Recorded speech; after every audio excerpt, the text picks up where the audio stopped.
కమల్ అయితే ఆరాధ్యని స్కూల్లో దేబెర్సి ఇంటికి వస్తూ ఉంటాడు. అలా ఇంటికి వచ్చేసరికి ఎక్కడ పేపర్స్ అక్కడ ఉంటాయి. ఇక్కడ డైనింగ్ టేబుల్ దగ్గరికి వెళ్తూ ఉంటాడు. అక్కడ ఎక్కడ తిండి ప్లేట్లు అక్కడే కడగకుండా ఎంగిలితో ఉంటాయి. అది చూసి ఏంటి అవని వదిన లేకపోతే ఇల్లు ఎలా గందరగోళంగా తయారైంది అనైతే చూస్తూ ఉంటాడు. ఇక కూర్చోడానికి వెళ్తున్న దగ్గర అక్కడ కాఫీ కప్పులు అయితే అక్కడే ఉంటాయి. అది చూసి ఏంటి ఇల్లు మరీ ఘోరంగా ఉంది అని చెప్పేసి అయితే అనుకుంటూ ఉంటాడు కమల్. అలా అంటూ అమ్మ అమ్మ అనైతే గట్టిగా కేకలు వేస్తూ ఉంటాడు. అలా కేకలు వేసేసరికి రాజేంద్ర ప్రసాద్ పార్వతి వాళ్ళైతే మేడ దిగుతూ ఉంటారు. ఇక అక్కడికి వాళ్ళ బామ్మ వచ్చి ఎందుకురా అరుస్తున్నావు ఏమైంది అనేది అంటూ ఉంటుంది. నువ్వు ఉండవే ముసలి అనేది అంటూ ఉంటాడు. ఏంటి ఎందుకు ఇలా అరుస్తున్నాడు అని చెప్పి వీళ్ళైతే వెళ్తూ ఉంటారు. ఏమైందిరా ఏమి అని అంటే ఇల్లు చూసావా ఎలా ఉందో, ఇక్కడ ఎంగిలి కాఫీ కప్పులు, డైనింగ్ టేబుల్ మీద ఎంగిలి ప్లేట్లు ఎక్కడ అక్కడే చిందర వందరగా ఉన్నాయి.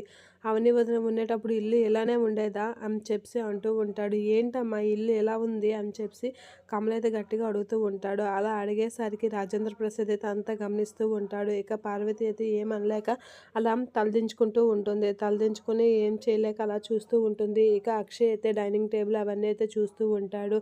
నిజమే అవని ఉన్నప్పుడు ఇల్లు ఎంత ప్రశాంతంగా ఎంత నీట్గా ఉండేది అనేది అనుకుంటూ ఉంటాడు అక్షయ్.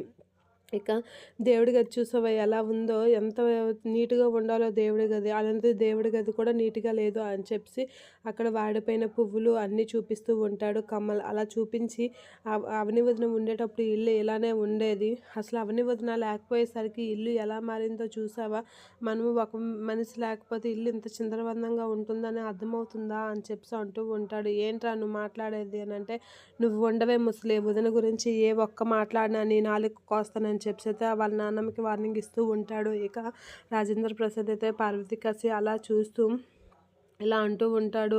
చూసావా పార్వతి ఎలా ఉందో ఇల్లుని చూసి తర్వాత ఇల్లాలని చూడమంటారు, అలా ఇప్పుడు ఏమైందో చూసావా అని చెప్పి రాజేంద్ర ప్రసాద్ అయితే అనేసరికి పార్వతి ఏం చేయలేక తలదించుకుంటూ ఉంటుంది. ఇక ఏమనలేక కామ్గా ఉండిపోతూ ఉంటుంది. ఇక అక్కడి నుంచి అయితే రాజేంద్ర ప్రసాద్ అన్న మాటలకి పార్వతి అయితే అక్కడి నుంచి వెళ్ళిపోతూ ఉంటుంది. అలా వెళ్ళిపోయి